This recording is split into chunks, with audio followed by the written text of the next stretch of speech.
We all know that the inlet rocks when it comes to great fishing and good times on the boat. Now the description of why this inlet is so great is now the new bait and tackle shop here to serve a rocking good time to all the fish heads and anglers out there. Ronald Stalvey brings his enthusiasm, excitement, and genuine care for the angler to the new store and is ready to serve all your fishing needs. If it's live bait, hand-tied rigs, the hottest in artificial baits, frozen baits, apparel, and much more, they have you covered. If you need anything that you don't see, just let Ronald know. Stop in and welcome them into town and get all the latest report. Inlet Rocks Bait and Tackle opens daily at 5:30 a.m. and is located on 17 Business, just a quarter-mile south of the Murrells Inlet landing. In Myrtle Beach, you always go at your own pace. Lie out on the sand, lie out by the pool, go boogie boarding, go surfing, walk the boardwalk, walk the marsh walk, golf at one of 90 golf courses, mini golf at one of 50 mini golf courses, fish off a pier, fish from a chartered boat, go shopping, get drinks, eat the freshest seafood. The list is exhaustive, but the experience isn't. You can go all out or do nothing at all. How you relax is up to you. There is so much to do and explore, whether you're traveling with friends, family, or just yourself. With 60 miles of beach, you're going to find your place. If this sounds like what you need, then this is where you belong. Trilogy Outdoors. Good morning, fish heads, and welcome to Trilogy Outdoors Radio Show. We're coming to you live. We are not in the Toyota Tundra studio. We are at Dead Dog Saloon here on the beautiful deck looking over a wonderful sunrise this morning here in Murrells Inlet. And we are also brought to you by who? QS Boats and Marshall's Marina of Lake City and Georgetown, where every day is a boat show. Every day. Hey, and by our good friends at Monarch Roofing, who Bert Williams is on the water right now, by the way. And I have told him that if he catches a big fish, he's got to come by and stop and show it to us and get up here and tell us about it. Bring it here. We are coming to you live from Dead Dog. Our law enforcement first responder fishing rodeo has been delayed, and a lot of it in part to this soccer game in Colombia, or football, as one of our guests. Soccer. It's football in England. It's soccer where you are. I know it's yeah, exactly. But apparently, those are two pretty big teams that are coming to Colombia. They're huge teams, and I gave up blood nose seats, which I think are the same the world over. She's right? cutting in and out. Oh, she is. Okay, here, hang on. There we go. How about now? Hey, can you hear me now? Yes, much better. There we go. All right, so tell us about your seats you gave up, Ruthie. Yeah, so I gave up the blood nose. Nosebleeders that you call them here, right? Bloody nose, we call them over there, and they're Nosebleed. Yep, she got Nosebleed it. Hey, so real quick. So I heard that these two teams are pretty. Yeah, they're huge. It's going to be rough. Well, they're two of the biggest and longest-standing Premier League teams in Britain, but in the world as well. So the world over, you'd see fans wearing their shirts. I gave up the nosebleed seats, and then I gave up a VIP box. To come be with you guys. Oh, no.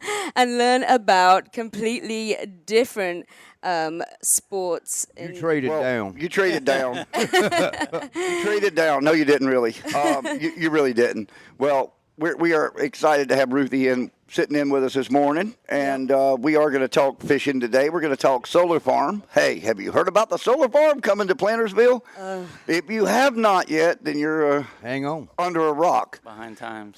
Bill Hills, local real estate salesman, and somebody who is a great expert on forestry and on our resources. Bill Hill's going to stop in after 9 o'clock and join us and talk about it from his perspective. I know there's been a lot of people that have been coming out against this solar farm. And 2,700 acres, Ruthie, I think, have you seen this? 2,700 acres coming to Plantersville. I don't know the exact area that it's coming, but 2,700 acres, and it's going to wipe out a lot of forest. It is. But they are promising to replant and blah blah blah and this and that. So we'll see. After 30, 35 years. Yeah, when? Yeah. When? It's I believe the way that I read it in the research, 30 to 35 years is the lifespan of what it is, and they will come back in, completely pay to have it demolished, cleaned up, and replanted. Oh, really? So they're going to wipe it out in 35 years. Mm-hmm. And that's because, is it because the batteries, basically run out? I believe the lifespan of the storage space. Exactly, and so this is the issue with this type of energy. Now, for anyone that hasn't listened to me for the last 16 months on a morning show here locally, you will know, you won't know, but I'm a big proponent of nuclear energy. And we have, these energy debates regularly. And my issue with solar, even in the States, coming from England, you'll go over and you'll see that every single house nearly has solar panels on because people got tax breaks and they were pushed out that way. Our energy costs are so big. However, I don't agree with solar farms in general simply because of the lifespan of them. And I just believe that from what we know nowadays in our experience on this earth as humans, we've progressed to probably the cleanest and longest way of, and cheapest way, most efficient way of getting energy is nuclear. And I've done a lot of research on that. So I'm not sure, I'm a big wildlife person. I'm not a tree hugger, but I don't agree with just leveling trees for the sake of this type of energy source. And we're the same way. We're not the tree huggers, but we're in the same sense. You are talking about, Senator Goldfinch and I spoke, and we're gonna do a podcast this week with one of the landowners from over there that owns a very large piece of property that's near this solar farm, who is not happy about it at all because, my thoughts are this. Yeah, you may own 5,000 acres right here, and you can do whatever you want to with it, but a lot of your wildlife and everything else depends on the acreage that's around you. The surrounding, absolutely. You want your neighbors to be good stewards of the resources. Yep. Well, if you go in and knock 2,700 acres down to put in, basically a non-sustainable energy source. Yes, exactly. I'm with you. I'm against it. I do think a lot of people fell for the throw the solar panel on the roof or the tax break and everything here. And then I asked them how much did you pay at the beginning? And they really couldn't tell me. And then when we started looking at numbers, I'm like, dude, my electric bill's paid not. For it. Yeah, Yeah, you're you paying had to buy for the it. equipment. Like you took hook, line, and sinker. So You're talking about a place that's 1,000 acres bigger than Lawshee Plantation. Mm-hmm. Yeah. Yeah, exactly. Yes. So you take Lawshee and wipe it out. And the crazy Twice. part, if you look at the land plot of how it is, it almost spits off like a star. So it's not just one big square. Yep. So that was the hard part because, like you talk about habitat, food, shelter, all that stuff for those animals, they're not going to go. So your 2,700 acres is probably actually more than 5,000 acres. Right. And I don't know how long we have right now to discuss We this. have a while, okay. But I know we'll probably discuss it on a Monday or whatever for Monday, the podcast. But just so, to give you an idea of what we're doing across the pond, and I believe what, you potentially should consider over here is that after the whole, oh my God, nuclear, and the Simpson episodes where there's 3-eyed fish all the time, and it's, that's fear mongering effectively through your social and cultural means for the rest of the people here. Oh, nuclear bad, everything else good, right? What we've come over in the UK to realize is that no, we are a tiny, tiny country. We don't have 5,000 acres readily to just wipe out, even if we wanted to. Right. So that's the other thing. We're, demographically, we don't have that land to utilize, and now we are bipartisan, as you call it over here. So both sides, all sides, are supporting a reintroduction of nuclear power. As I said, because of the cost, the efficiency, the space, the stations are already there, even the ones that have been closed down. Right. To the point where the government now wants nuclear power to provide 25% of the UK's electricity by 2050. So we've got about a generation, 25 years, but that's it. Everyone's behind it. We've done the research. We've done the due diligence. There doesn't seem to be any other way unless you want to start paying. People are paying the equivalent of, say, $500 to $1,000 a month for their electricity. Wow. Average family. Wow. That doesn't count water, and lots of people are on gas. Yep. Okay, and then Yeah. you got all your other bills and everything else. I mean, everyone's affected by the economy at the moment with the interest rates. So people can't afford. They can't afford basic power in a first world country. Yep. In a first world country. Think about that. Amazing. No, you're exactly right. I say it every day. It's amazing. I hear about. I mean, getting away from that, but not really. But I hear about kids in my kids' class that don't have clothes, Absolutely. don't have shoes, Yep. don't have pencils, Yep. don't have anything like that. And I was at Sparks this week. At Sparks, our good friends at Sparks are loading up a Tundra Right. with school supplies. Yeah. And to hear how many kids don't have school supplies going to school. And it's everywhere. It's not a single, area that Nope. is prone by that. It's all over the place. Yep, it's across Yep. the board. Well, I'll tell you what, we do want to talk fishing a little bit today. And Yeah. we are. We got Captain Chris. He joined us. And, as of last night, I did not know Chris was going to join us, so it was a pleasure to see him walk in. We also have our fishing reporter, as I'll start calling her, Adrianna Lawrence from WBTW will be joining us here shortly. Adrianna did another story this week on red snapper. Good. And I think she got some responses from NOAA and Yeah. from South Atlantic Fisheries Management Council, so we'll hear about that. Can't wait. Unfortunately, I live in Murrells Inlet, and I don't get to watch WBTW. Now, Oh, really? is that not amazing? I live in Murrells Inlet, It and I sucks. do not get to watch WBTW on HTC cable. Nope. Okay, now I'm gonna shut up in a minute because I don't know much about. Don't shut up. You keep going. But let me tell you. So we had many people listening on the app in my former job because we had people listening from globally. Right. It came as a surprise much of the time as people started listening more and more, and then our listeners from this area would go across the states. Many of them semi-retired, so doing the RV thing, right? Go for it, and they would continue to listen in on the app, but. WBTW, I mean, I know all the media guys and gals.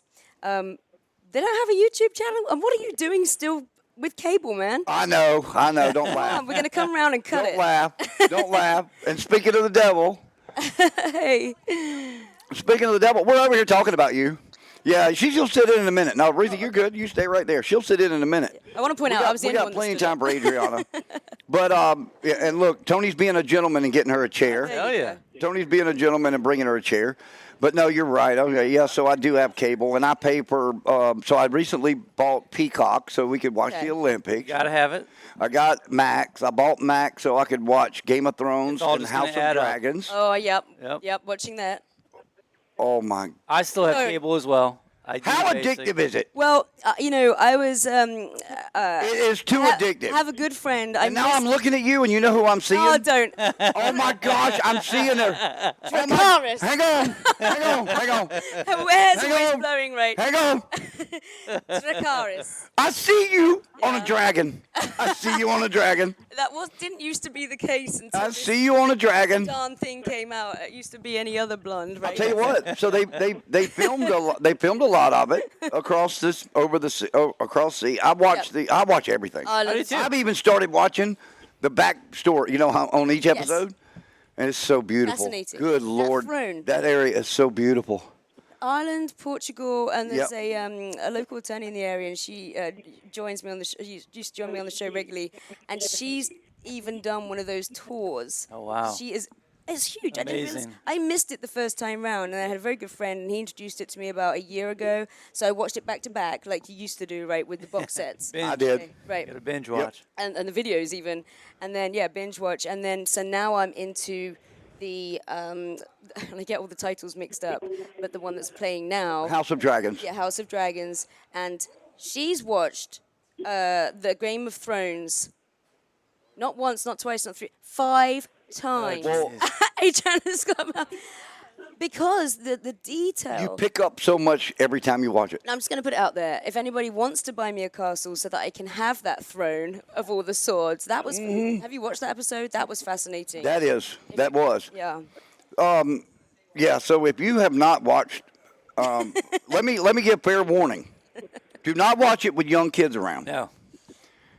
Do not watch it with young kids around, and do not watch it on your porch where your neighbors can That's hear right. it. That's the story. So I was watching on the porch so my kids couldn't see it, and I would fall asleep like at 10, 30, 11, or I'd fall asleep in the middle of it. Well, it would play a couple more episodes. My poor neighbor over there probably thinks that I I'm can over there imagine. like, wow, like what's he doing? Going I to mean, town.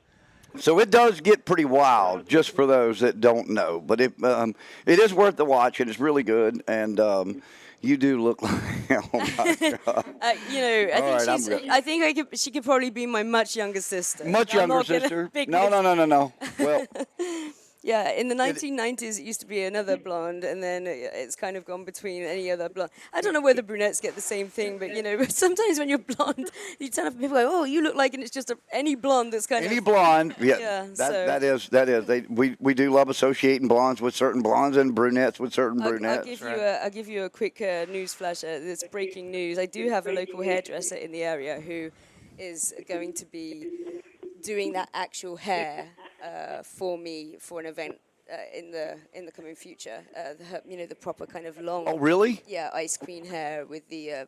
Well, give her a plug. Yeah. It's a him. Oh, it's a him. Well, give him a plug. Well, it's kind of under wraps right now, but it's happening. Okay. Can't let it out. Well, you're more than welcome to plug whoever you want to, because we do not have an official hairstylist. Trust me. Just look at Maybe Tony. we need one. Just look at Tony. And I think- I sent him a link this week to sign up for Great Clips so he could go up there and get a haircut. I was like, dude, it's a 10-minute wait. Yeah. Sign up and go get those. get it on I the told app. him it looks like white albino spaghetti hanging out his hat. You get it on the app, and does it bother you so bad? It bothers you. Every time I'm with you, I got to get this thing cut. I've got tell to you get what- it cut. Yeah, what women have to go through as well, by the way. We have to book like 2 months in advance, and then keep that appointment like a doctor's appointment. Otherwise, you snooze, you lose. Yeah. You girls. You don't cancel properly, you pay. It's all like a very big business, and I get it. But you guys have an app. You're like, eh. And that's like a probably should have my half-day hair- thing for you guys. Oh Yeah. yeah. You know, it's solid 4 hours. Yep. Trim, absolutely. cut, color, condition, Yep. finish. Put those headphones on. Yeah, I really want to Tony's get you not in. gonna wear 'em. So I was gonna say, right? Can you attest to that? And I will say, it's almost like you have to. Men can just pick anyone, but it's like women. I scour Instagram when I moved here, trying to find the perfect person just for a haircut. Not even 13 a color. years. 13 years I've been with my hairdresser, and I would pay her not to move. I've had her longer than my OBGYN. That's it. No, literally, you have to find a very, very specific person. It can't just be anyone. There's a certain way. You look at all the details and their photos that they post. It's a whole study ordeal. Yeah, and just so you know, in our industry, it's very rare nowadays to have All right, so that hairstylists. voice was Adrianna is in the house. That was her. She is now put on the microphone, and she's with us. And we have now turned Join the to chat. we are talking about hairstyles. Yep. We're talking about hair. Oh, and there's a pirate. Is that a pirate out there? It's a pirate. Arr, matey. Remember, here at Dead Dog, you can do anything. You can go be a pirate. That's I right. didn't know wenches were ran. out here that early. Yep, they must start early. They've got an early birthday party this morning. They've got an early birthday party this morning. Well, listen, we're going to take a break real quick. It's time for a break. We're going to go to break, and we're going to come back. We've got a great group here. We are going to talk fishing, I promise you, because contrary to me, Chris actually caught fish yesterday. I did not, but no, wait a minute. I caught little ones. We've had a good week. I caught little ones. Chris had a great week, so we're going to hear about MIFC and their great week, and Crazy Sisters' great week, and we'll be right back on the other side of the break. Y'all don't go anywhere. This is the Trilogy Outdoors Radio Show here on Gator 107.9. Michelob Ultra and Myrtle Beach Wholesaler Southern Crown Partners Incorporated know our consumers enjoy relaxing days on the water with Mich Ultra's crisp and refreshing taste in hand. It's important to remember to drink and boat responsibly. Choose to be or to designate a sober skipper before leaving the dock. Do it for your family and friends, your passengers, and everyone else on board. Michelob Ultra salutes all sober skippers who take the pledge. Cheers, and we'll see you on the water. All right, fish heads, welcome back to Trilogy Outdoors Radio Show, coming to you live from Dead Dog Saloon on the band stage here. Brought to you by Sparks Toyota, where the dealer's always in, and they always fix my brakes when they mess up, like this week. And you, Tony. And Key West Boats and Marshall Marine, who always fixes your boat when you mess up. Hey, don't talk about that, but Lake yes. City and Georgetown, where every day is a boat show. And by Monarch Roofing, Bert, if you're listening, come on, catch a big fish, bring it over here and show it to us. Come on, we want to give you some time on the air. Yeah, I got I a know water you hose. will. I'm going to wash your fish when you hold it up. Yeah, we're going to send the pirate ship out there looking for you. He's got a tough tide to fish right now. Huh? He's got a tough tide to fish right now. It is a tough tide. There's a lot of water in here. So yesterday, we'll talk about this, I had Father Sons Welding Services, who are also our official trophy designers for all of our tournaments. Yes. Had them out, the Todd family. And, of course, I said, let's go on the falling tide. It's been the best, and we'll do great. We went on the falling tide, and we caught, 8 or 9 short fish. Yeah. 5 stingrays that gave us heart attacks. One that really acted like a flounder. I mean, Right. it never made that loop. Yep. He was just digging. It dig and run, and so we had a lot of fun. We did go to lunch at Judy Boone's afterwards. They took me to lunch in the middle of that pouring down thunderstorm. But home fat and happy. But falling tide, I thought it was going to be the best, and then it sucked. What part of the I'm fall? not gonna lie. What part of the fall? Early fall or late No, we fall? left at 9:15 yesterday, so we were 2.5 hours into it. The water was getting dirty. The water was getting dirty. Yeah, that's been the hard part. The low tides everywhere. It's so hard to find a clean pocket of water, but when you do, you find the fish. You'd be proud of me. Yeah. I went north Yeah. of Mount Gilead. All right. I did, and I'll tell you this, that we barely made it out. I'll just leave it at that. There's a tight track. There may have been some mud and some shells that were being thrown up behind us, It but we happens. did get out. It happens. That was my fear, was us getting stuck at that one point at Mount Gilead where you cross, over to get back where Kinsley and I got stuck for an hour and a half. Sandbar right there, yeah. That sandbar, but we did make it back. And you'll learn it. It's a tight little jog. You think you're going straight, but like I say, it's a tight little But we one. sat up there Yeah. at the spot where you were when we did the radio show from the boat. You Yes. were not in the boat. You were on a charter. Correct. And we sat up right there, and we caught 5 fish. I mean, literally, the water was confined to, I don't know, maybe from here to that wall. And we might have had 20 feet around the boat to fish. Right. And we caught 5 fish like that. Literally, like I would throw her. I would throw Stephanie's line in and hand it to her, and it would go whoop whoop whoop, and I'm thinking, oh, we're gonna get a keeper. Let's come. stick it out, and then stingray, short fish, and I was like, all right, let's move. Let's go back out to the mouth. Let's go to the entrance.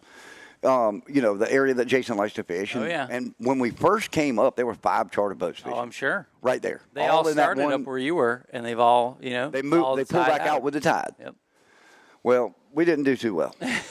And We we were did. on a reverse plan. I started up there on the high fall, and then I went to the middle, and then I went down south. So down south, the tide's falling, the new moon current and all that stuff. The water's getting dirty really fast. Are we in a new moon phase already? We are. Yeah. It is the new I moon. did not know that. We really are? Yep, we've So had a they're flood about- tide every night. It's been a 4-9 to a 5 every night. So, Yep. But the bad part is, great for what I like to do: fly fishing, chasing tailing reds. But the wind's been blowing 20 and 30 with heavy rain every night. So I haven't got to go do it. So earlier in the week, I took out our friends from Black Mingo Venison Processor and Taxidermy and Whitetail Properties, Jay Garner, and we recorded a podcast from the boat. Did Jay catch anything? So Jay is now, he said he moved into the top 10. He said he was ranked 12th going into it, but he is the top 10 in the world pinfish fisherman.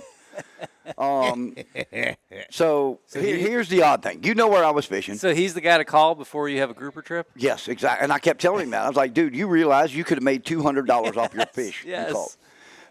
So we set up at the popular week after full moon spot with live shrimp. And knowing that we would catch a couple trout. I knew we'd catch a couple. I didn't want to interrupt the podcast too much, but catch a couple fish while we're doing the podcast Right. about deer hunting and Some dove hunting. I action. thought it'd be fun. Well, Miss Libby, who is Kevin C's wife, had never caught a speckled trout in her life. First one she caught, 23.5 inches. Wow. She catches, this is honest truth, she caught 7 trout. fishing side by side to Jay and Kevin, who rotated out. They caught 0 trout. Good for her. Floating the bobber. Good for her. Listen, identical bait, identical bobber, identical depth, everything. She caught 7. They caught 1,100 pinfish. Wow. I I had the same thing. I had of all things, I was set up trying to catch a redfish at the tail end of our group trip yesterday, and big chunk of cut mullet out there. Same thing, 23-inch speckled trout. Really? Ate it and burned it down. On cut mullet. On cut mullet. On the bottom. Well, So they're hungry. you think you enjoy catching a flounder? You wait till you go trout fishing. Yeah. I'm just telling you that watching that bobber, it is incredible. Is it it's a so bobber much or fun. is it a cork? Huh? Is it a bobber or a cork? Oh God, I don't know. I use a bobber. I don't Well, know. the bobbers were freshwater when you just let them sit out there. Okay, well it's a cork. Corky drift down. It's adjustable depth bobber There is you what go. I call it, or adjustable depth cork. So I'm using the new double bobber. I'm using the new double cork with the hollow tube through it. Yep. Ronald taught me into it at You like 'em? Inlet Rocks. The four actually- horsemen? So I like them because I can see them. That's right. That's why I like them. I don't like them for any other reason. And, Jay Bache had this argument years ago. When we were all using the bigger pencil bobbers, the Yeah. longer bobbers, we were all using the bigger bobbers, or when we went to the bigger other bobbers, egg bobbers. He had the argument that it was too much resistance for the fish and that they were going to spit the bait more often. But I don't know if I'd agree with that or I disagree. think it's opposite. I think it helps with your hook set. For one thing, There's my thought. My different- thought is the hook set. So for our line of work, different colors. If you take 2 to 3 groups out a day, so trying to remember names and all that stuff, you can tell them by color. So you So- name your people by their bobber. By the color of What up, Pinky? color of the cork. What up, Pinky? It makes How you it doing, easier. Chartreuse? But it is that double cork is way easier for visibility. Yep. And I used to give Captain Dan hell because he was putting 2 bobbers. But he was using 2 bobbers. He was putting 2 bobbers on the line. And the top one He laid called- over. and the top one would lay over. Tony called him. What did you call him? The double. We can't say it on the air. Yeah. Even though we get by with a lot over here on Gator. Thank y'all. Thank y'all so much. We love you, Gator Nation. But we better not mention those. But, yeah, so I love the double bobber. The kids love it. And I found that, like, even Libby, who said she's really bad sight and refuses to get glasses, Right. she could see it a long ways. I believe it. But then it got to a point where, I was like, Libby, you can't see that? Like, do you drive? I'm like, do you drive a car with your kid in it? But for real, she was like, she would say, is it out of reach yet? I'm like, no, you're 40 feet behind the boat. Really? Keep going. And there's different ones too. So you have the 4 horsemen and Itchy or Icky or I can't remember the other one. All right, so that's the one we're using. So we're using the one made by the older couple Okay. with the I don't want to call it the wrong thing, but the religious fish on it with the beautiful fish Yeah. from the Bible in there. That's the one we're using. So if you look at some of them, different ones, it's almost a combination cork as well. Right. So you have the copper tube, copper beads, so it's almost like a popping cork. So you get You can do both. You can do both with it. So that's the nice thing, being able to multitask with So the the same 4 rig. horsemen we used for the tournament that you kicked our butt in. Yeah.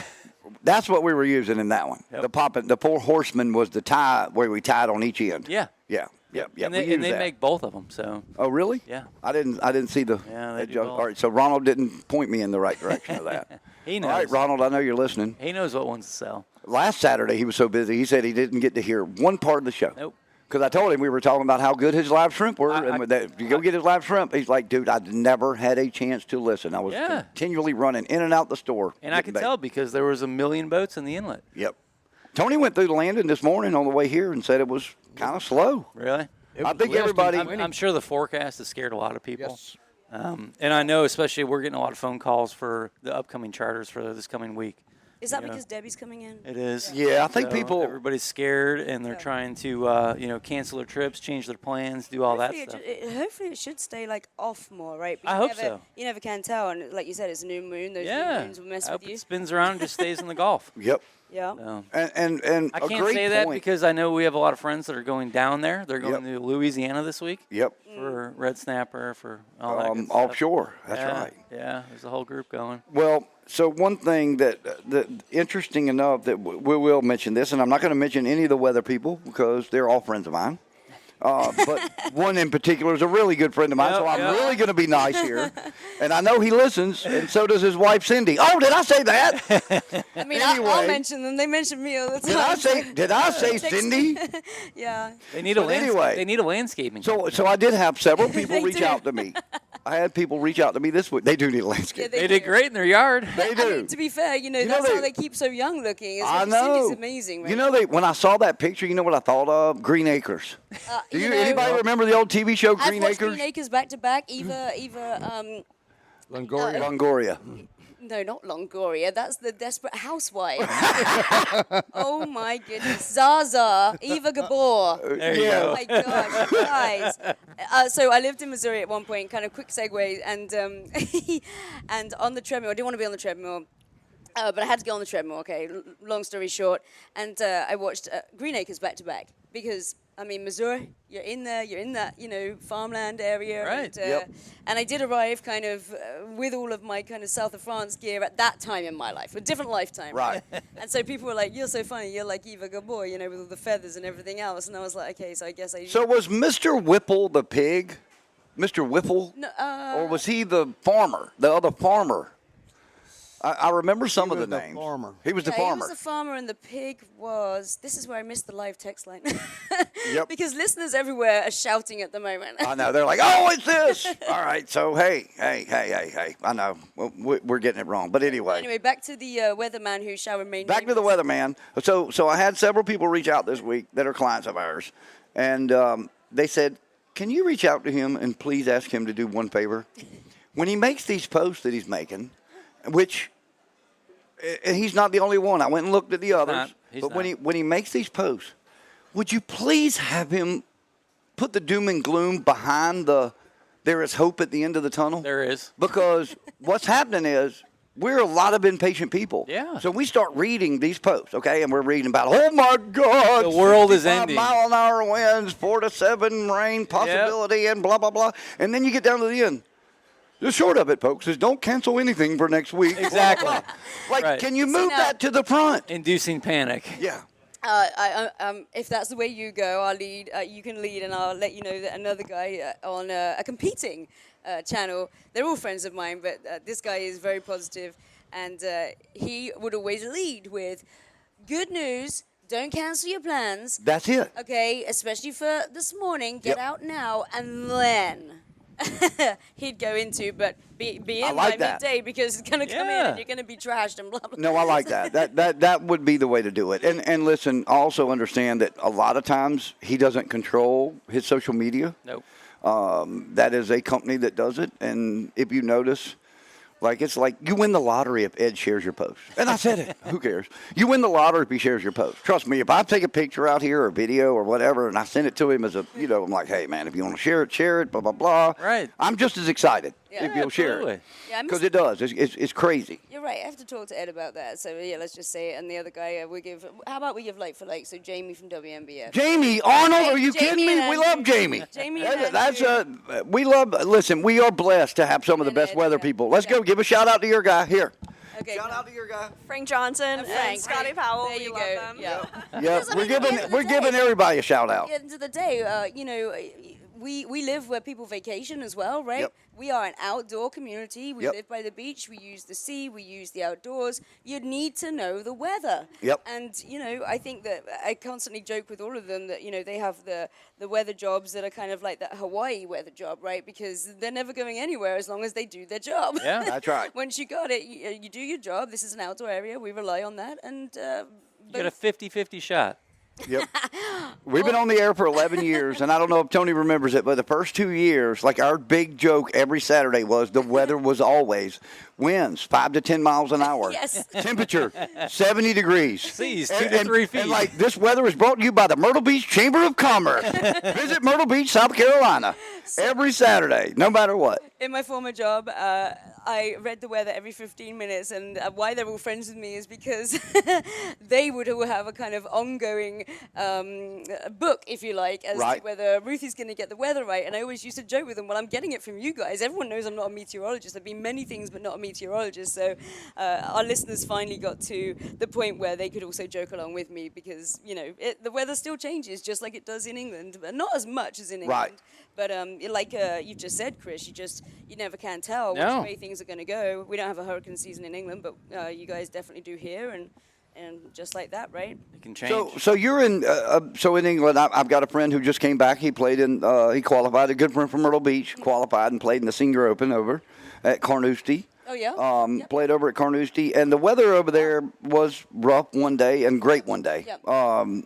So he said, as far as golf goes. Yep. But you're in summer as well, right? We are. But do y'all even have a summer over there? Like it's. Here's how it goes. We're in summer, but if you have, you have one day and it hits into the mid 70s, the traffic up to any beach, and we are an island, so there's beaches everywhere. It's not right. Is backlogged. All right, and then you lay on the beach like sardines. Everyone gets red, even though there's sun protection, warnings everywhere, and then usually. Everyone's off work the next day, but that's our summers. I think the last heat wave we had was, and I wasn't around, so I don't say what my age is. I usually say mid-40s, and that is correct, but I think it was 1971 or maybe 1977, and that was like a prolonged maybe 2 or 3 days. No, Shush, really? I took a friend last year for 19 days in August. Yep. Okay, best bet August, and. After the 10th day, we bought a touristy umbrella. It rained every day. So when we talk about golf, okay, I learned to golf in the rain. I learned to surf in the rain. A summer wetsuit is a 3 mil, full 3 mil. A winter wetsuit is a 5 mil. You know what I mean by I do. Right, yep. Absolutely. Okay, I have to double check because we've. I was wondering if that. We've gone between empirical and metric like this, all my life. Yeah, that's okay. But yeah, so it's always cold. Especially in the sea, right? It's the Atlantic, it's the North Sea, it's right. The Channel, whatever you want. But it's always rough. It's some of the roughest seas, especially up north off of Scotland as you go towards all the oil refineries between Scotland and Norway. It's that's where I want to go. But yeah, but for fishing, oh my gosh. Good. But then Scotland. Off the coast, but then we've got all of these EU fishing regulations, and that has just blighted fishermen. In that area, and I mean... For the commercial side? Yeah. Yeah, and, I worked in a fish and chip shop for 3 years. No cliche there, but I did, between 15 and 18. Brilliant age, by the way, for a teenage girl to work in a fish shop. I believe it. Just going to leave that hanging. And...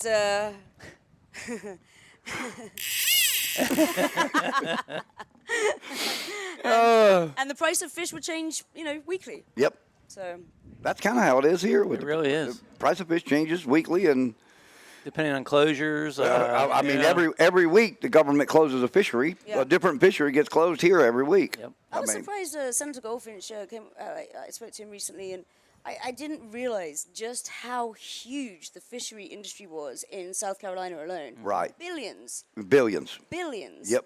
It's something that, and I'm joining you here today, but something that I'm doing some, research into from an economic perspective. Right. And also a political perspective, like I've just said about England. We voted Brexit for a very good reason, amongst other things, the agricultural side of things, the fishery side of things, it's just been pummeled for like a generation. No, we're done. We're out. And that's just one reason. Yep. But it was a big reason. Yeah, we deal with it. We're dealing with the same thing here right now. With NOAA and with the South Atlantic Fisheries Management Council. Adrianna's reached out to them several times in the last couple of weeks. Yep. And they if they take something, it's going to be hell to try and get it back. Exactly. That's what's happened. Exactly. It'll come back. And at the beginning they're like, oh no, we'll get it back. Let's do this. This is going to be, this is just a short term, and they don't put a what do you call it, a sunrise or sunset like a deadline, clause. a time frame on it. Yeah, they don't put a sunset clause on it, so they just put it out there. And now the red snapper have been closed for almost 16 years. And that's why I spoke to Senator Goldfinch recently because he knows all about the red snapper industry and. Yep. And then he tells you, Did he tell you about them attacking him while he's diving? I mean, literally, like, attacking him. Here's an endangered fish that we don't have any of. And they're attacking him. And I've got underwater video from him. We made a video of him swimming down and red snapper, like, all around him. He's, like, shooing him out the way. No, I just want to say, okay, so I'm listening. I professed off air, but I don't know a lot about fishing. Okay? Right. That's okay. And there's a personal story behind that. And but anyway, we won't get to that now. However, I was listening, and I want to quickly get back to stingray. So just so I'm clear, you mean the stingray like the one that killed Steve Irwin, right? Like the one that got him. Yeah. Yeah. During the break, we're going to show you. I'll tell you about it. During the break, we're going to show you what he went through. Yeah. And I talk about it every time. This one right here was in the hospital for almost 2 days.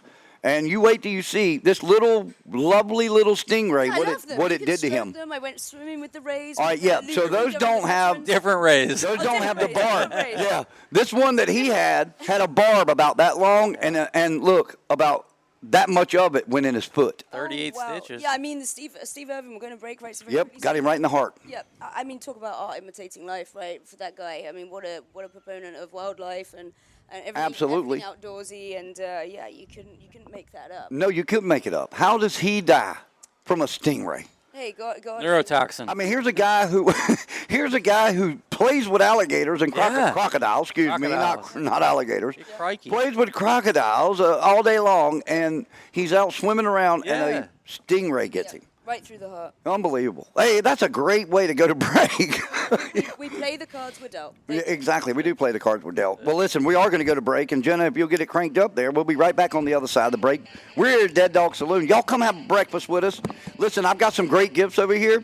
Come in. Tell them you heard us on the Gator 107.9. I'm going to let you go through the stack over here. Grab a hat, shirt, whatever you want there. But we'll be right back on the other side of the break. This is Trilogy Outdoors Radio Show.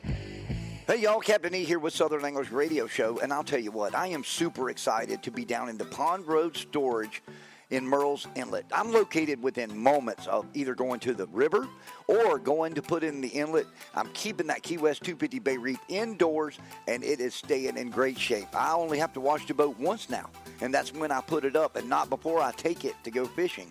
But you can get incredible options here. 20-foot wide, 50-foot deep with 14-foot roll-up doors, a most state-of-the-art security system to keep you that peace of mind on all your products that you may keep in these storage buildings. You've got climate-controlled or non-climate controlled outdoor storage for trailers, RVs, and such. You can't go wrong. 843-855-7375. Give Chris Collins a good call down there. We can't wait. We love broadcasting down here inside the storage building. And you need to come down here and check it out, too. Come down. Pond Road Storage, right here in Murrells Inlet. All right, fish heads, we're back. We're on the deck, and it is a beautiful morning here at Dead Dog Saloon. But we're brought to you by Sparks Toyota, where the dealer's always in, our good friends over on 501. Keeping you in those beautiful Toyotas, and go check out the new Tacoma and Tundras over there. And we're brought to you by Key West Boats and Morris's Marina of Lake City and Georgetown, where every day is a boat show. Every day! And by Monarch Group and Express Electrical Service, Blossman Gas, and who else? Everybody else. All right. And we're brought to you by Dead Dog Saloon, who this morning is sponsoring our mimosas. And cheers, everybody. Absolutely. Cheers. Here we go. Like Yep. We're in picture. Are we still on picture number 1, or did we go to picture 2 yet? Does anybody know? This is only one. This is only one? I looked down and all right, there we go. Going slow. Well, I'll tell you what, that's good. The content will get better Yes. the deeper we get into the mimosas. We'll get the broad Trust spectrum me. that we've talked about already. Look at the spectrum. I Isn't mean, it amazing? we have gone overseas. You're welcome. Yep. Thank you, Ruthie. Air, fishing. Energy. And now we've talked. Let's see. That's right. Yeah, we've talked energy, which is good, and we're going to go back to energy, and we've talked weather, Weather, yeah. and we've talked hair, News anchors. and we've talked news anchors, and now we're going to go back to the solar farm, Right. and we've got a what I consider an expert who is sitting in, and I'm going to tell you where. So I read his response on a post on Facebook on social media. I read a response of his on there to someone, and it was well worded. It was very professional, I will say. Very, and that's hard to say with Bill Hills at the same time. I better quit right now. You slacked on your job, But we do have Bill Hills with us. Bill, real quick, tell everybody who you're with, the company you're with, and everything. If you want to associate your business with your views. Well, yeah, right. I'm with Diamond Shores Realty and Development.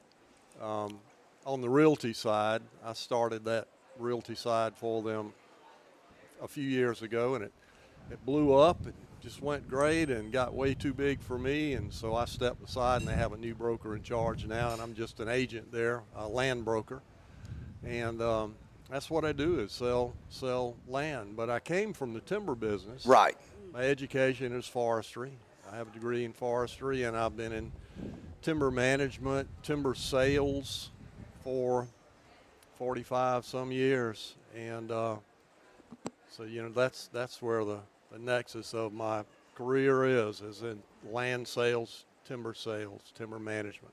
Well, we spoke about the impact that this solar farm is going to have, and Ruthie brought up some great points. Captain Chris brought up some great points. Chris had done some research on it, and I just want to hear your thoughts on it. Well, I wish I had been here. I should have gotten here earlier. And That's all right. That's all right, because we kind of got ahead of the game. I was trying to hold it. I was just kind of introducing the topics, and to be honest with you, Ruthie had really covered this topic a lot recently on her former show. I did a morning talk show in the area for the last 16 months, and 4 hours every morning, ad-libbing, the work and school commute. But one of the things that we discussed is energy. Okay, because, South Carolina and especially North Carolina also are constantly having this energy bait, and coming from across the pond, I was saying that we've pretty much given up, done all the due diligence and done a full circle after all of the kind of cultural fear-mongering from shows from The Simpsons with the three-eyed fish to, everything in between, which, in my opinion, has been cultural fear-mongering against nuclear. England has gone, and Great Britain has now gone full circle back to our nuclear plants, and the idea is, and it's a bipartisan support, because it's the only way forward for clean, efficient, and cost-effective energy. We are hoping to get to 25% of all of the energy for the UK by 2050, so the next generation. So I disagree wholeheartedly with solar. However, if you visit England, you will see look at the roofs. Okay, look at any roof line around here. Imagine them all with solar panels. That's England right now, because they were given, and it was pushed. You're in the hot seat right now. Yeah, you're in the hot seat. And let me tell you, seat. when you think of Great Britain, do you think sunny? Do you think sunshine? No.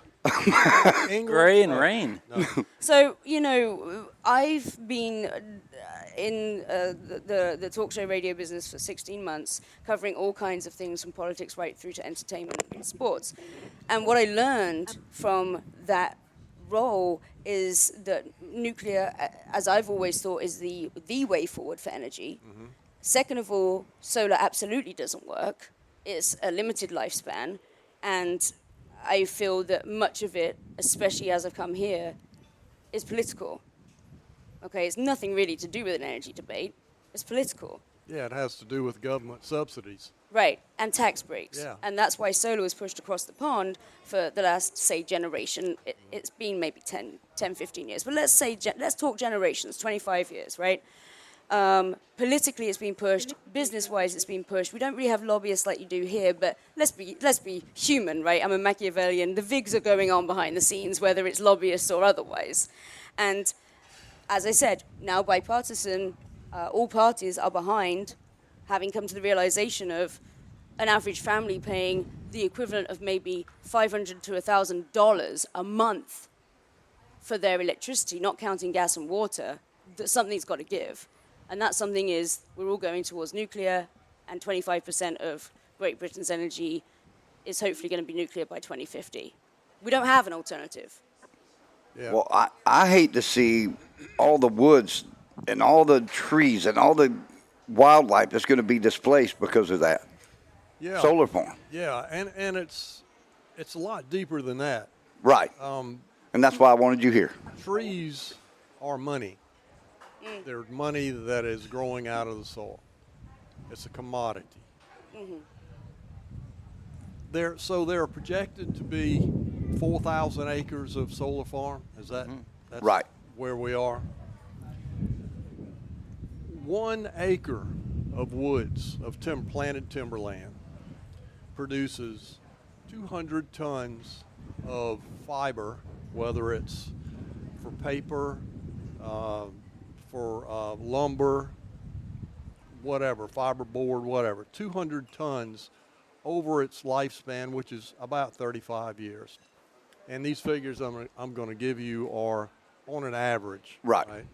Because the growth of timber, the growth of trees depends on the soil that it's growing on and the genetics of the trees, and not every acre is going to produce the same as the adjoining acre. So Right. that's generally.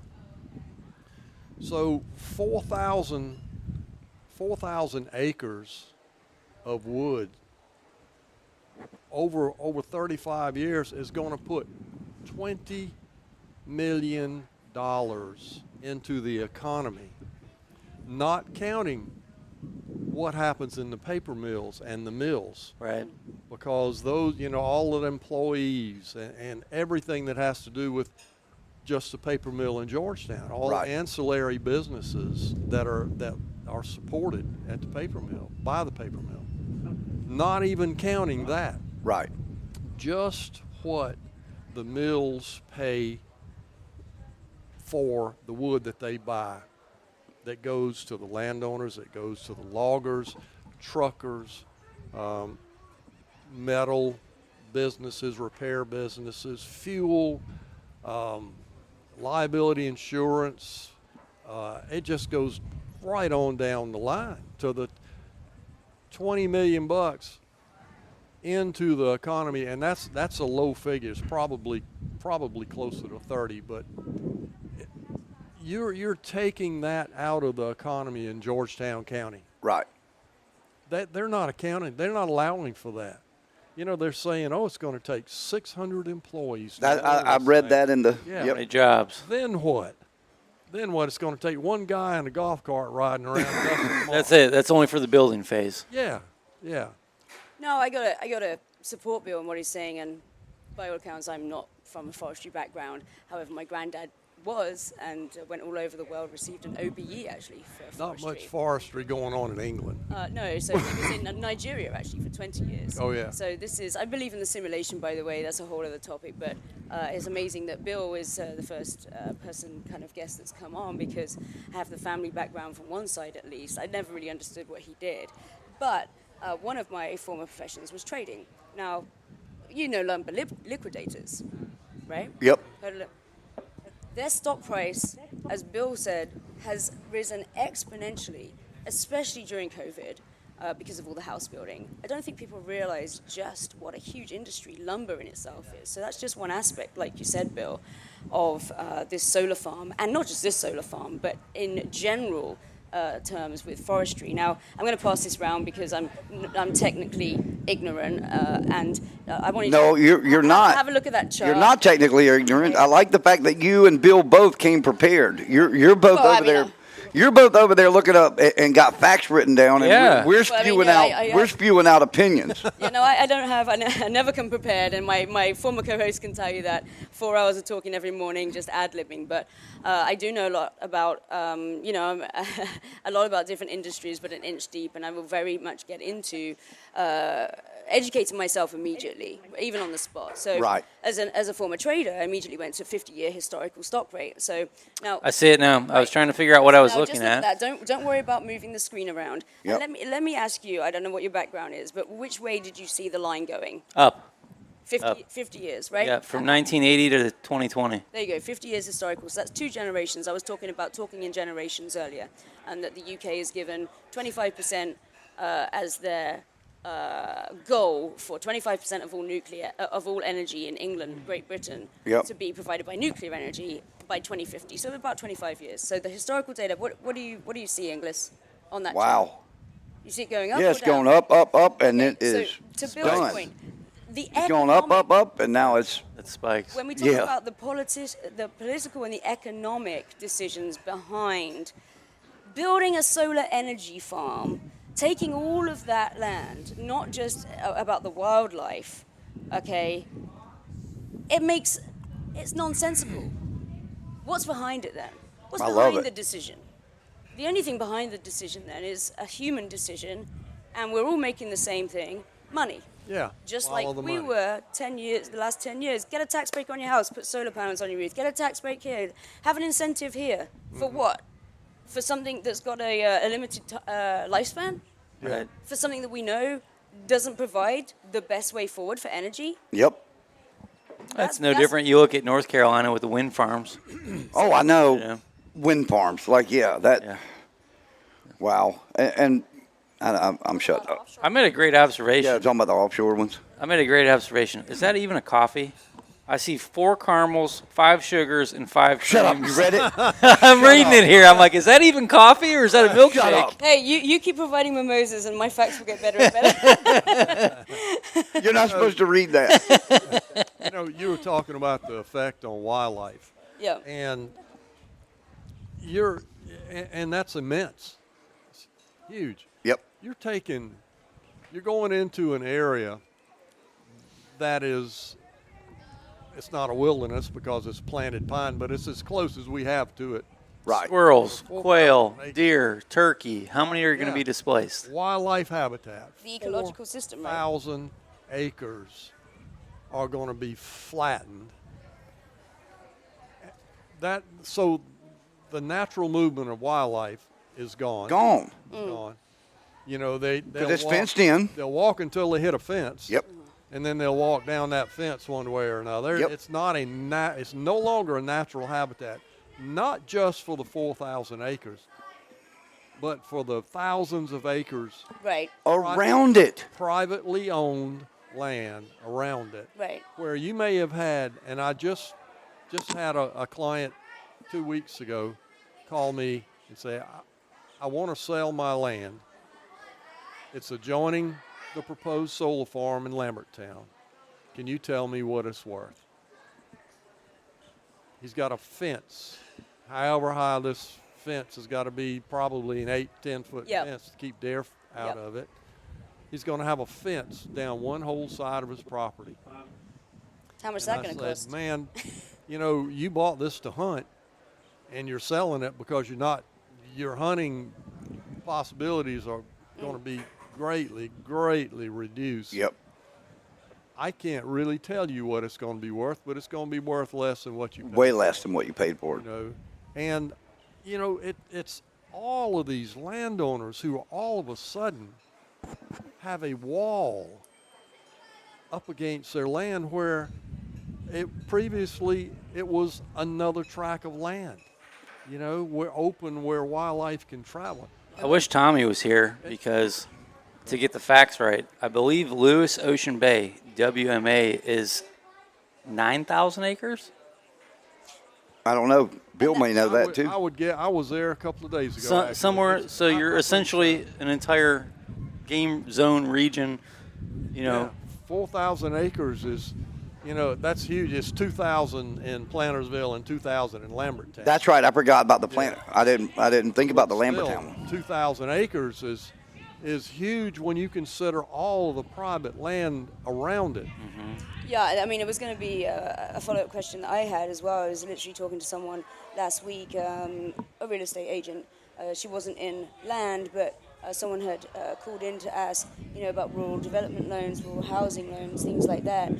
What was known as rural land, and Here we go. thanks. You hear me now, Bill? Okay, Got so it now? There we go. just to quickly backtrack, I was going to follow up on Chris's question of, okay, I don't know Plantersville. Hand up, honest. I don't know the other adjoining area, Lumberton. Lambertown. Lambertown. Yep. However, I was talking, as I said, to a real estate agent last week about someone that had called in and asked about rural development loans, rural housing loans, and I know another real estate agent that deals specifically in land, but it's here in the populated area, so you know, selling land potentially to developers. My question to you is, okay, where this area is there then going to be, as opposed to the land going down in price for the adjoining landowners who bought it potentially to hunt or farm or whatever, Is there going to be a change of use for the land that they can then sell it to developers, housing developers, like it seems to be here? On the outskirts of Myrtle Beach, Loris, Longs, Ana, all of these areas. Yeah. Is what's going to happen? Well, that's excuse me, and that's another topic for the 2,000 acres in Georgetown County and Plantersville. Georgetown County's the county council's goal is to develop that side of the river, develop the undeveloped property, encourage housing developments on the 701 corridor, which is right where this property is. The reason for that is to take the tax burden of the county off of the Waccamaw Neck, because if we get a devastating hurricane come through here and just ruins the tax production from this area, then the county is sunk. Yes. Because very, very little, we're like 80%, 70% maybe of the tax revenue for the entire county, but yet we're just a small part of a big county. So they want to build it up over there. They want to encourage development over there. And they say they want to bring in affordable housing. Yeah, and I get that. I totally get that. You're taking 2,000 acres today. I expect it to grow as over time. You're taking 2,000 acres of the most buildable land in Georgetown County on the 701 corridor, and you're basically screwing it for the next 35 years. Right. And I talked to Georgetown County and the people that are in charge, for all intents and purposes, over there. And the Waccamaw Neck, obviously an ongoing issue in terms of economic and development. I would say that from talking to them, my coverage with them of the area, that they seem to be encouraging the community to come forward and give their thoughts. Right. Now, like you've just said, I think development is here everywhere, and Adrianna's shaking her head, and I would love to hear her thoughts as well, because I know that she covers down to that area in what she does with television and the market area. The market line is what we call it in the industry. And that's been my understanding. Now, of course, my understanding is from a soft perspective of they should be encouraging community input. But Bill, I want to ask you, what's your experience of that area and of the inclusion of the communities and businesses that are already there? In the Plantersville area? In the Plantersville area, in the Georgetown area, in the Waccamaw Neck area, because it is a big topic. Yeah. It's a hot topic. So if you would give us your opinion on that and your insight into that, and then Adrianna was shaking her head in opposite direction to what potentially maybe I've only heard the soft political version. We all know how that goes. So in the areas where these proposed solar fields are, there is no business. There are basically no businesses. You may have a little rural country store, and that's it, and there's no development around them yet. But we live on the coast. This scenery right behind us draws people from up north down here because they want to at least be able to come and walk down this marsh walk. Yep. People who don't want to go into Myrtle Beach. Yeah, right. yeah, And Georgetown, the Hammock Post, right? Yeah, That's how they market themselves. They want to come and walk down that's Garden City Beach, where they aren't hawked by people selling jewelry and that are trying to umbrellas mug them. Yeah, or running from a gunshot. Yeah, and that's going to continue because we think we have bad traffic. We got nothing compared to what's up north. If you were to live in Plantersville and drive to the beach, probably take you an hour. Right. It'd probably take you 2 hours or 3 if you lived up north. So the distance from the beach is not an issue. We think it is because we're used to living close. Right. But the people who are coming here don't, and they will be glad to live across the river. They'll be glad for that. So it's development is coming Yeah. to Georgetown County, whether we want it or not. The deal is we got a plan, and it has not been planned for. And where is that solar farm meant to be? What's the So- proposal? So for the that solar farm? Go the ahead. land use element of the comprehensive plan. I mean, I can't talk much on this solar farm. I haven't covered that much, but the comprehensive plan, the land use element. I mean, that's been something that's been in the works since 2020, I believe. They've had a bunch of revised plans, and they just ended up passing it. Council ended up That's passing right, it yeah. third reading, and the reason I was kind of in disagreement. I kind of have to stay a little bit unbiased, but at the end of the day, it's like I went to all these meetings, and there was several. I mean, I have to say there was probably about 30 people at the planning commission meeting, the initial one. 200 people out the door outside that were against this plan. Right. Planning commission still sent it through. And they passed it. I And then know. at the third reading, it's all everyone is saying there, no, no, no.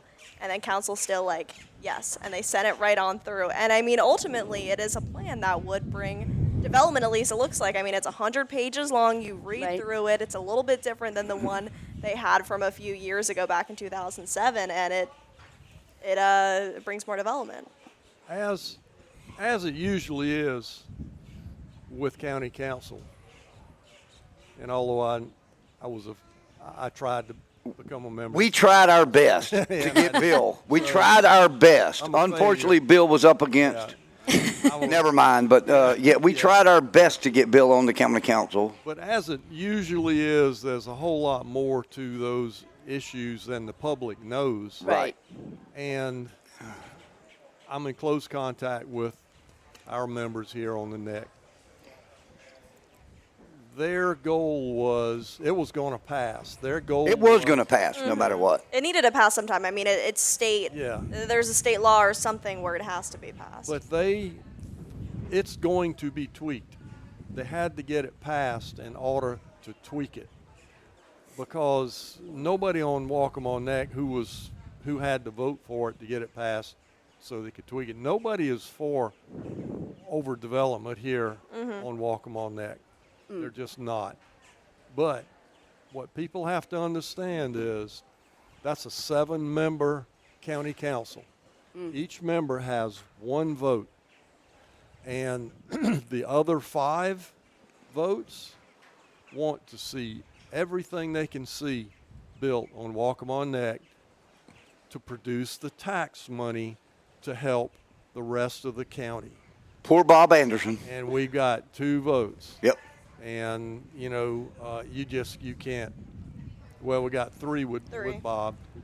You can't beat them. The best you can do is not piss them off so bad that they vote against everything you try to do. So what they're going to pass, they're going to pass. Now, you can offend them. You can make them mad. And they will vote against everything you do. It's politics. And if you don't play the game, you don't win. You don't win anything for your districts, no matter the fact that we produce the bulk of the taxes here to support them. You're looking at it right here, Yeah. as far as you can see both ways. Yeah, isn't it stunning as Go well? ahead. First time I've ever been here, by the way. Thank you, Dead Dog Saloon, where we're bringing the show to you from today. Fantastic. Just beautiful. I can't believe you've never been here. I'm sorry. Yeah, I've been here 14 years, but my base was here. So then I went all around the U.S. doing other things, and my base Right. was here. But I want to come back to Adrianna, because in your role at WBTW, we just put it out there, right? You've obviously covered it a lot. And you said a little while back you have a bias. What's the bias? Well, I mean, I can't say that. I mean, I said I don't have a bias. I mean, I can't really say. I apologize. No, I mean, I can't really say like I do have a bias. I've been covering this story, and obviously I live down here and stuff. Right. So I have very much an interest in what's going on and advocating for the residents down here. But at the end of the day, it's like I went to these meetings, and like I said, I saw that there were dozens and dozens, and I reported this. This is on the record. Right. Dozens of residents were so against it, but then still, council passed it. I mean, Bob Anderson, he did vote against it, but it ended up being only 2 council members voted against it. But there was just an overwhelming outpour of so many residents, and against it, and I get it. It did have to be passed 100%. But I do think at least what I've heard from residents and reading over it myself, I think based on resident feedback and the public input that they have gotten, there is more work to be done, that there is things that they have to revise to meet the needs of residents who live here and have lived here for decades or their entire life to make the people here happy. Obviously, we want to see tourism down here in flourish. That's something we see. I mean, I've lived here for a year, but that's something we see along the whole entire Grand Strand is tourism really makes everything go round. People love it here, and we love having tourists and seeing those people out here. But at the end of the day, who's advocating for the residents that live here and pay the taxes and everything? So I think they're based on residents, what they've said. I think there is more work that will probably have to be done. Yeah, residents and businesses, right? The economy comes from the continued business. We're sitting in Dead Dog right now. I mean, you know, the businesses from here all the way up through Brunswick, North Carolina, all the way down Charleston. You know, fantastic coastline. Yeah. And that's how, and fantastic land as well. That's how we make our economy down here. And forgive me, I thought you said you had a bias.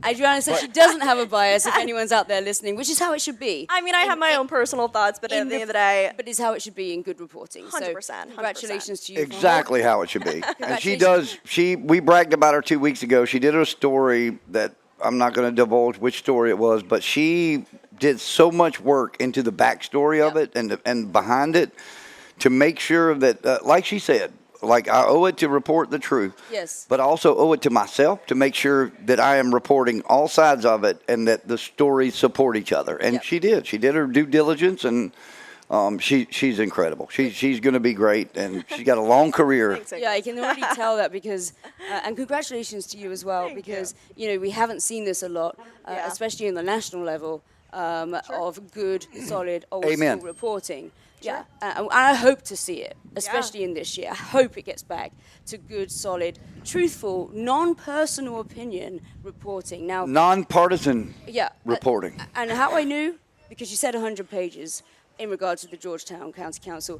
You know, that's a good reporter. But who's going to read through 100 pages? Exactly. You know, there's no one wants to sit there and read. Did you read it? I didn't read it. These little details. The 100 pages. No. And I bring it back to Bill. We're talking. We introduced the segment about the solar farm, and you know who out there is. We all maybe have an opinion. I brought the opinion that I had, which is from my own due diligence of comparing solar, wind, nuclear. Coal, let's bring coal in, right? Whatever you want to bring in as comparable energy sources. We're going nuclear in the UK over the next 25 years. The object is the goal is to get 25% of the UK's energy to be provided by nuclear. But who's reading all of the bump behind this solar farm in just this one area in Plantersville? Yeah, well, unfortunately, the average person, us, we want to have an opinion, but we don't want to do the work to form an opinion. We want to hear what your opinion is, and I like that. I like that. I'm getting behind it. That's my opinion. I don't know jack squat about it. She had a huge fan base at her former show. She had and people loved her, and they got behind your thoughts. I know that. I in the last 24 hours, I've talked to a lot of your fan club. Well, thank you. A lot of your fan club. That's where these formats are important. Right. Because we give people some information now. Admittedly, we give people our opinion, hoping that someone else will grasp onto it and run with it, and that's their opinion. And they don't know any more about it than they know a lot less about it than they should, but yeah, that's where formats like this are important. They are important. And real quick, I was with the owner of this establishment and the establishment next door this week. We went and got pedicures. What? You know, the last time I had a pedicure. Look at this. Well, here I made a mistake. I said I want some sealant. Y'all look. Oh, Jesus! Don't show us that. Look at that. Ingles is showing us his my Lord right now. I said I wanted sealant. I wanted some sealant. Well, I didn't know it was toenail polish. So anyway, I got polish on my nails. So anyway, they look good. You don't need sealant on those things. I know. That's what I needed to see Saturday morning. Yeah. Have another mimosa, Adrianna.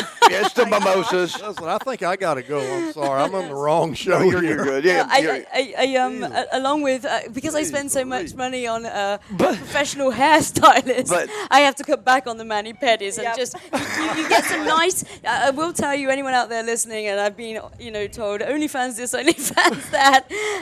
I do have nice, clean, self-manicured little feet. I just burned into my mind is this picture. all I'm gonna say is this, Chris, have you ever had Chris- a pedicure? Chris finally looked up. Huh? Thank you. Says yes. They're incredible. They're incredible. Do y'all get manicure? I mean, No, I didn't. No manicure. not Look at those. They're manicure. terrible. Men Manicures, skate. manscaping. I do that myself. Get waxed. Yeah. No guys get wax. Are you waxed? kidding me? I would Yes, scream guys. like a baby. Guys, I'm just, burned into my mind now is a picture of you and Charlie Campbell. No, me, Charlie, and Russ. Little man Russ, who is here in the house. Russ got a pedicure too. It was Well, the three of us. he is a really little guy, and We- you weren't going to say he got manscaped. We so I was like, that would be walked weird. in, and Charlie said, "We got 3 generations here for a pedicure." Look, I don't know about Adrianna, but I can give a shout out. Okay, my personal shout Absolutely. out for guys is keep it short, keep it trimmed. I mean, even if you're not doing it for the significant other in your life, let's be real nowadays. I don't know who that significant Hang other on. is. I got a better one for that. Hang on. Manscaping. But the other thing is, in this heat, who needs all that hair? Amen. Amen. Especially down there under your shorts. I could not agree with you anymore. That's my 2 cents. That heat is. I'm with you. I'm in the wrong. I'm just it's a generational thing. It's a generational thing. No, you're right. You're right. It is. I'll accept that. Well, I will tell you that Charlie and I spoke about the bill that was passed, or the county council passing that the other day. And Charlie, as an owner of 2 establishments on this Marsh Walk, is completely against it. I've heard so many people say, well, I bet Charlie's all excited. He wants to sell his property and build hotels here and condos and everything else. No, he's adamantly against it, I'll promise you. And while we may not be on the same side of the aisle, there's one thing we agree with is local things here that make a difference here. And he is completely against it, I'll promise you. And I'm sure Bill knows that. But all these restaurant owners down here are not for it. I mean, they know it. Listen, y'all. A friend of mine has a house for sale for $1.2 million across the street over there. All right, the first house you see. They can't sell it because people don't. There's no parking, so people are parking in their driveway in their yard. They don't want to. People don't want to buy that house for that reason. Don't get me started on infrastructure. Oh, thank you. Well, From parking spaces to roads. I mean, that's another thing with Waccamaw Neck area, right? I mean, and we're talking about Debbie coming in. Where's your hurricane management? It's all about development. But oh, my God. You think about, this week, all the schools in Georgetown County in Waccamaw all had meet the teacher, meet the parent, meet the teacher deal. And was the night that the young man or the older fella was hit and killed at the end of Wesley Road. Y'all, we're talking 4 hours of traffic not being able to get into the inlet. Yeah. People were stopping plans, canceling plans, going to restaurants and eating in Paulie's because you could not get back to the inlet because the road was closed down. And there's no other way. No, you flip it around and think back to the last time we actually had to evacuate for a storm. It was ridiculous. It's Florence. Trying to get out of here south, you could not get out. Nope. Traffic was just creeping, and we almost turned around and just said, screw it, we're going to risk it instead of sticking in this traffic. There's no infrastructure supporting the amount of growth that we have here, and until that happens, I don't know. And there's many say that there should be, and I hear this all the time. I'm constantly covering these county council meetings and city council meetings, and always a thing is there needs to be infrastructure in place before they decide to go through with these plans or anything. And it's like, well, I get it, they want to grow and everything, but I mean, residents do have a good argument that the infrastructure is so important. You have to think about the realities and the detriment that will have on a lot of residents, and that's what you hear time after time. Traffic, environmental concerns, flooding, wetlands, it's all the same, but all valid concerns in my opinion. Yeah, and for infrastructure, what do we need? Representation. Bill lived in and grew up in an area that is one of the few areas that is as untouched as you can be. Yeah. I think. McClellanville. Yeah. Even to the degree that there's an outdoor writer who has a vacation house there, and he would never write about the fishing in McClellanville because he said he felt like his house would get burnt down. You know what I'm talking about. A local outdoor writer here who has a vacation house there and would never write about the fishing there because he was scared of what might happen to his house. Huh? Fishing sucks. I would not go to McClellanville. I'm telling you, there's no doubt. Go to Sandy Island. Go to Sandy Island and go catfishing. Yeah, Well, McClellanville you better have a fishing friend sucks. there with a parking place where you can park your boat if you plan to go there. 'Cause, Yeah. Oh, yeah. you know, Well, hey, we're going to take a break. Bill, don't go anywhere. Stay right there. We're having a great time. Great show, lots of topics. We're all over the board, but that's okay because that's what we do here at Trilogy Outdoors Radio Show. But we'll be right back on the other side of the break. Jenna, you ready? Yep. All right, here we go. Let's go to break, y'all. This is Trilogy Outdoors Radio Show coming to you live on Gator 107.9. Perry's Bait and Tackle has been making their customers' days on the water more successful and enjoyable for nearly 70 years. Perry's is a fully staffed and stocked family-owned tackle shop just north of the Marsh Wall. They have always taken pride in the best hand-tied rigs and a knowledgeable staff that is comprised of charter captains and experienced anglers. Their close proximity to the water allow them to offer the very best in live bait, and the options are endless. Perry's is now fully stocked with everything you need to make your day on the water a success. If you're in town visiting with no equipment, Perry's is your one-stop shop with apparel, tackle, baits, rods and reels, and boating supplies. Perry's Bait and Tackle, serving Murrells Inlet since 1954. All right, folks, we are back here at Dead Dog Saloon, hanging out on the band stage. We're the band today, this morning for breakfast, and we are coming to you via the Toyota Tundra Studio, presented by Sparks Toyota, where the dealer's always in, and by Key West Boats and Marshall's Marine of Lake City and Georgetown, where every day's a boat show. Prayers continue for Mr. Stuart Altman as he's recovering from his incredible injury that happened at work and surgery that he's gone through, and he's got, I think we're counting down like at 6 weeks of immobility still left. I've heard spirits are high, though. Yep, spirits are Everyone's- really high. Yep. Had a great time with him last week. I went over and visited with him for an hour or so. But anyway, keep him in your prayers as well. And we're brought to you by our good friends at Express Electrical Services, Monarch Roofing. And we're going to let Mr. Bill Hills wrap up his incredible segment. And Bill, thank you so much for joining us. And it's been great because Bill is a listener for our podcast, Trilogy Outdoors. And Bill's been a friend of mine for a long time.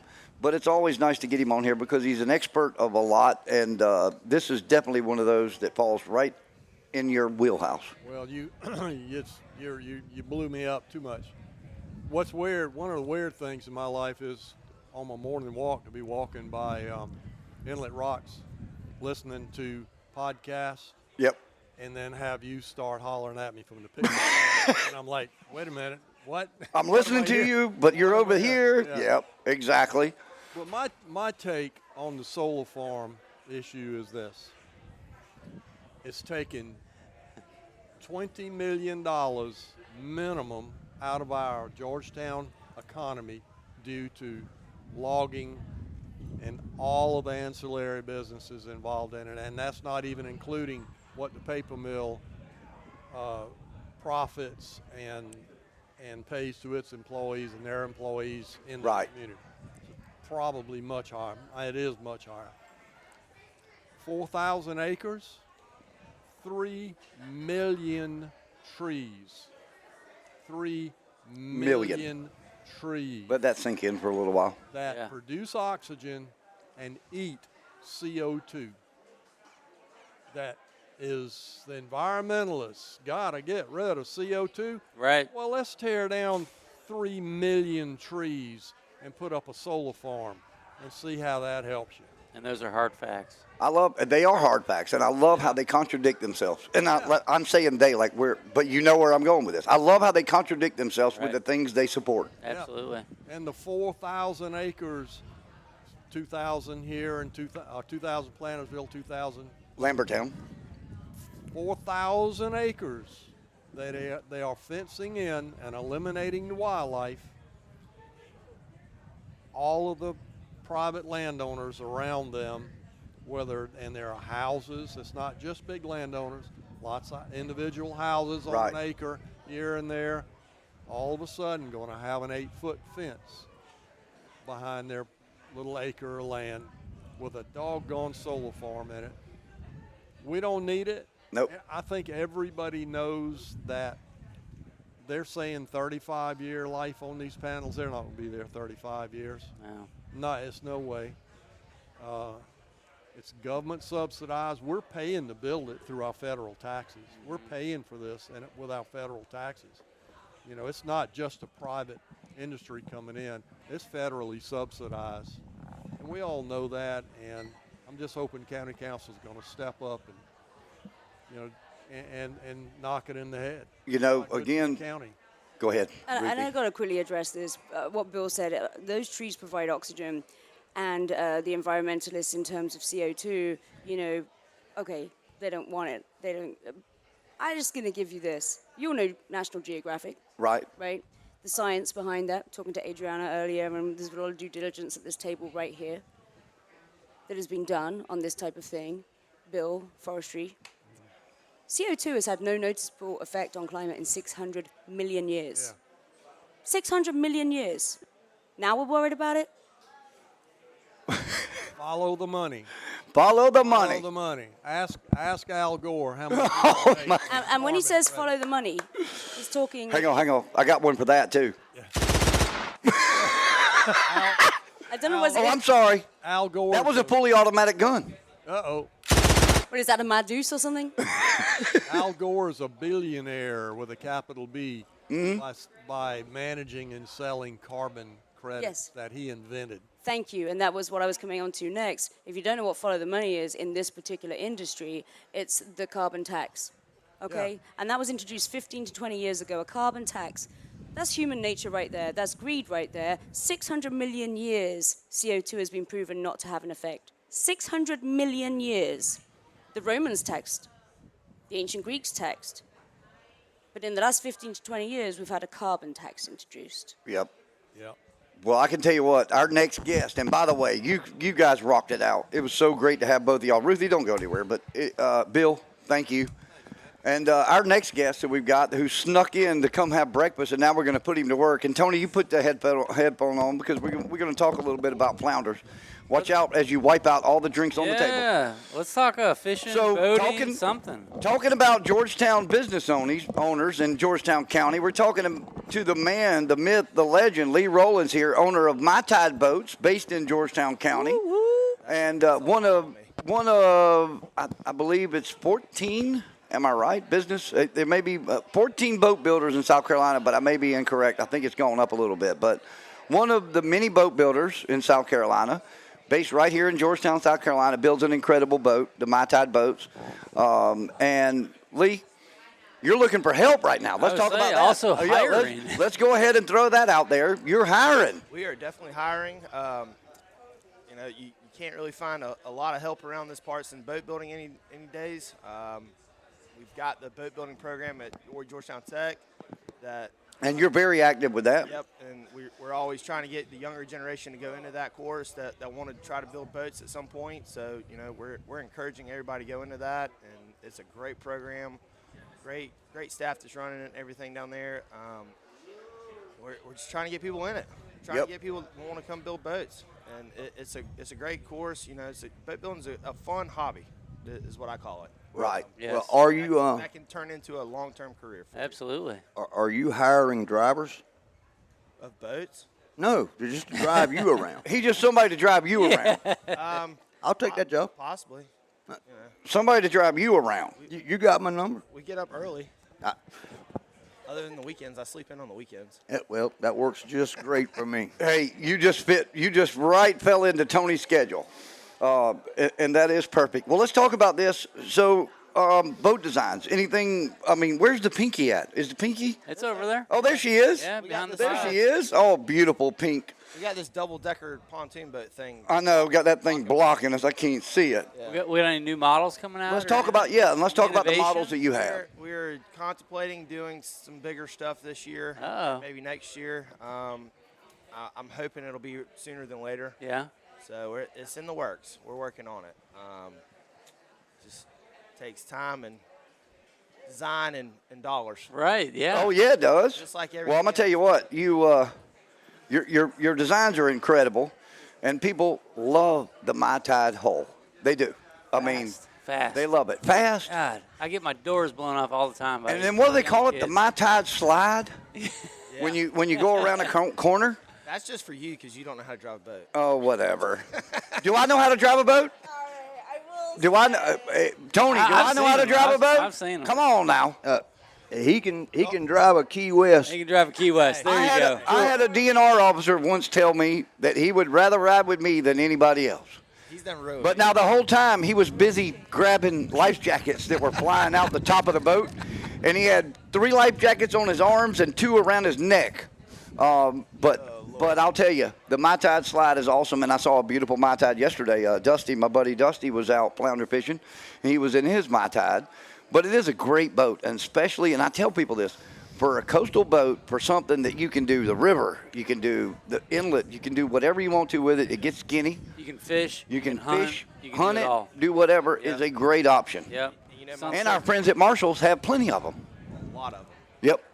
You know, it's funny. It's like my wife and I, we take her pink boat. We've gone to 3 Mile before. and Yeah. Trolled for Spanish out there with Pick the your whole day. fleet. Are you ever Your going to day. put a pink one out there on the floor to sell? Probably not. You might be amazed. I'm probably Dude, gonna- you really might be amazed. Probably gonna sell my wife's boat at the end of this summer. Oh God. And I'm Adrianna, there's your first And boat. I'm probably also going to get divorced before a year of our marriage. Yeah. When I sell it, but Yeah, you better be careful. That was a wedding gift, if I'm not If mistaken. my daughter finds out, it won't go far. Well, she's got to get on the list because it's every time we go out in the boat, Yeah. everyone's like, I'm going to buy the boat. I'm like, okay. I'm gonna wrap my boat pink just so she gets quiet. Hey, well, I got news. You got a better chance of getting that ring back than you do that boat, brother. You're in trouble. Well, since we got you up here, and I know how much you love flounder fishing, I mean, second to king fishing only, but I know how much you love flounder fishing. These two right here, and Tony introduced me this week to a online series on YouTube that we've been watching. This guy's incredible. I've already reached out to him and hoping that we'll be able to get him on the show or the podcast or something, whether we record it or not. But his videos are incredible, and he does underwater video that's attached in front of the baits. It's a camera in front of the baits, and you see the true actions of these flounder and what they do when they're chasing baits, and it's incredible. Have you learned a lot from watching these? So the fact that people think flounder just sit there and they're just laying around lazy all the time. That's exactly what I told him yesterday. Yeah, you're missing. Yeah, our mindset you're- is that they're you're- sitting there, you're they missing wait it. on the bait to come by, they grab it, sit back down, not even close. You ever paid attention when you catch a flounder? Have you ever flipped it over to the white side and looked at it? Is it clean white? No, it's dirt It's dirt. all over it. Yeah. Yep. So, but there's a lot to learn and there's a lot to watch, and you can pick so many different tips, techniques out of how those fish actually interact.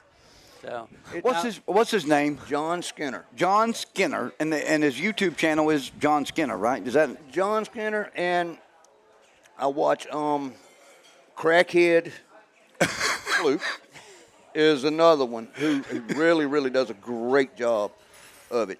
And there's a whole bunch of them.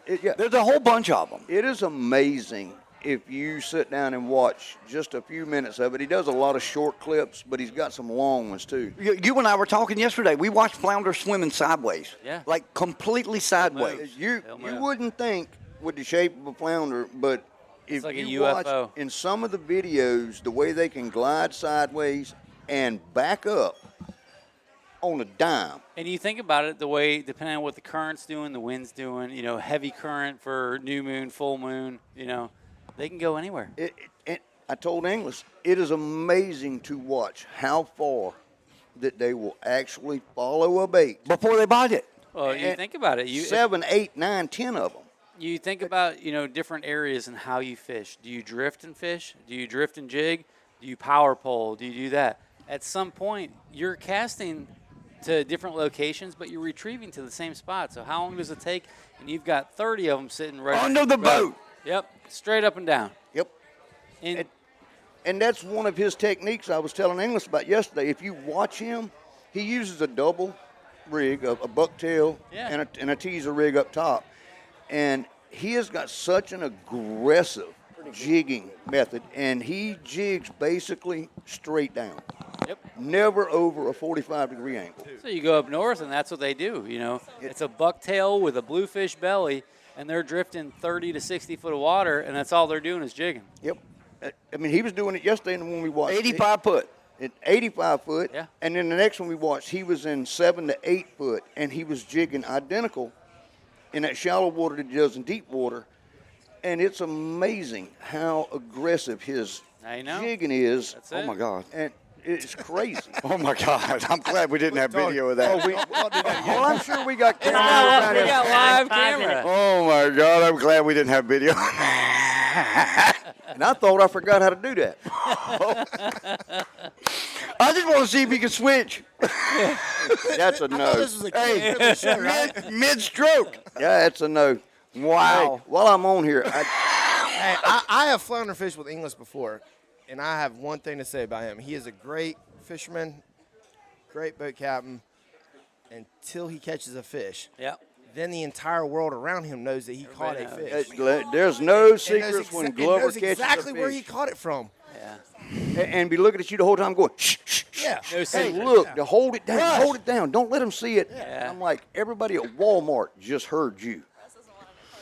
While I'm on here, I have got to wish my little granddaughter, Alana. Miss Alana, a Happy birthday. 2-year-old birthday, baby. I love you. Yeah, her birthday was Wednesday, right? It was Wednesday. Alana is the cutest thing, I swear. Oh, my gosh. I can't wait till she's old enough to go fishing and her mama finally lets her go fishing with us. If that ever happens. But old Alana is the bomb diddly. Oh, she's old enough. Just put a life jacket on. She's Hey, old. Russ was fishing when he was 2, trust me. Russ was fishing when he was 1. He didn't have a choice, though, in his. No, he didn't have a choice. That was during COVID, remember? We were doing class every day in the water.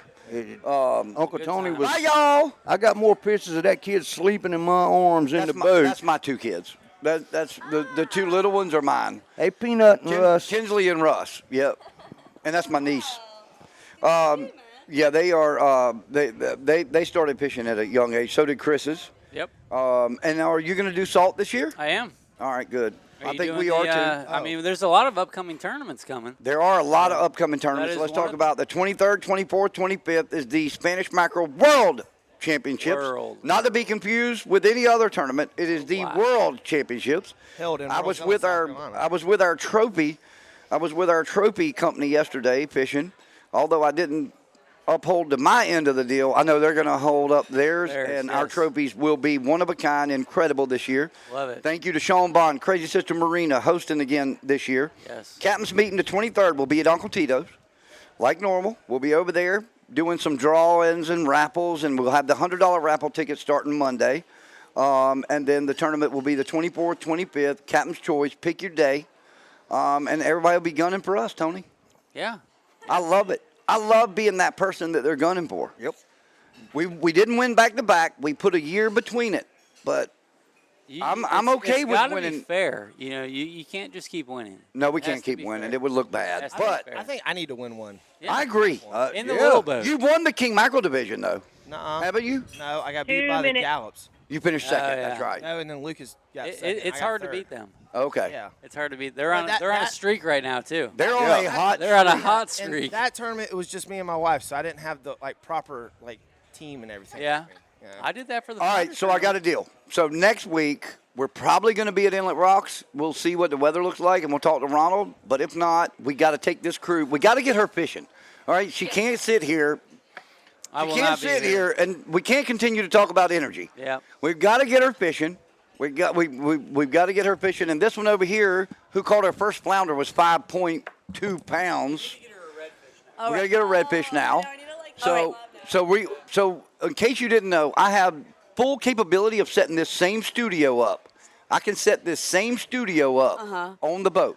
All right, We so- can do the show from the boat. All right, so Adrianna, okay, what did I tell you off air? I believe in a high tide raises all ships. You caught your first flounder? Yep, she did. Okay, 3 flounders a few weeks ago. 3. Okay. yeah. So I'm gonna follow your lead, young lady. After you said off air that I'm not too old for TV, so you're my new best friend. It's so fun. I will say, Ingles showed me the ropes a few weeks ago and took me out And she fishing. can throw a cast net now. Oh my All right. gosh, it was the best time ever, So- and showed me how to do everything. So swap my wedges out, right? For Yes. My dad's gonna Honestly. be happy. Finally, sensible shoes or bare feet. Hang on. It's So a high. I heard it's hard to get you out of wedges or heels. It is. So 'Cause you I'm cannot 5'11". wear those on my boat. But I am an ex-gymnast, and I am a surfer, and I have been PADI Perfect. certified and dive, so I know what it means to take the wedges off, throw them aside, and get barefooted. So Well, we're all I good. vote- However, after Chris said about his story with Stingray. I'm not sure about that. Don't bring them in the boat. Don't bring them in the boat. Yep, just don't bring them in the boat from now on. Butterflies I'll still bring in the boat, but a southern, not happening. All right. Well, listen, I got to get us out of here. Listen, what a pleasure to have Lee Rowlands finally sit Yes, in with us. I normally get absolutely. texts from him. I normally get texts like, hey, man, why didn't you mention My Tide?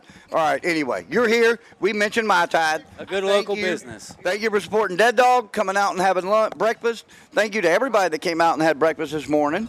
Yes, and always do. So this is going to be fun right here. Here we go. Let's see. I got to do it. All right. So on behalf of Bill Hills, our good friend for sitting in, on behalf of Adrianna, the fishing reporter, on behalf of Ruthie, and I'll leave it at that. On behalf of Ruthie, You're very on welcome. behalf of Thank you for having Captain me. Chris, Carolina, Hook, and Fly.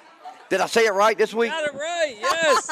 On behalf winning. of Tony the Bassmaster Carter, Woo! on behalf of Dead Dog Saloon, and on behalf of Super Jenna back there in the studio, keeping us straight, I am Capt E, and this has been the Trilogy Outdoors Radio Show here on Gator 107.9. Trilogy Outdoors Podcast is a product of Trilogy Outdoors Media. All views and opinions of our hosts and guests are not necessarily those of our sponsors. Trilogy Outdoors is produced and edited by Trilogy Outdoors Media. Be sure to follow us on all the podcast platforms as well as our social media pages on Instagram, Facebook, and Twitter. And also don't forget our other brands, Southern English Radio Show and Walk 'Em All Outdoor Magazine. To find more information, visit TrilogyOutdoorsMedia.com. And remember, if it's anything dealing with fins, fur, and feathers, you're going to find it right here on Trilogy Outdoors.